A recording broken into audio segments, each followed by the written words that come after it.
যখনই এরকম নির্দোষ ব্যক্তি মারামারি মামলায় পড়ে যায়, সেক্ষেত্রে অনেক সময় আমাদের সাথে যোগাযোগ করে, যে বলে যে আসলে এই মামলাটা দ্রুত কিভাবে শেষ করা যায়, নাম কিভাবে কাটানো যায়। আমি তো ঘটনাস্থলে ছিলাম না, আমি তো এই ঘটনার সাথে জড়িত না, আমি তো কিছুই জানি না, আমাকে মিথ্যা মামলায় দেওয়া হয়েছে।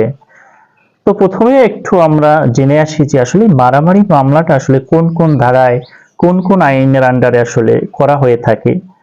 তো সাধারণত আমাদের দণ্ডবিধি 1860 সালের কিছু নির্দিষ্ট ধারায় এই মারামারি মামলা হয়ে থাকে।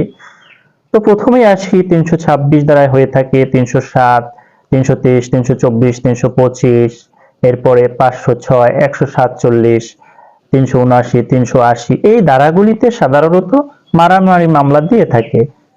তো আসলে এই মারামারি মামলার ক্ষেত্রে যখন নির্দোষ ব্যক্তি মামলায় পড়ে যাবে, আসলে তার করণীয় কি, সে কিভাবে আসলে এই মামলা থেকে পরিত্রাণ পেতে পারে।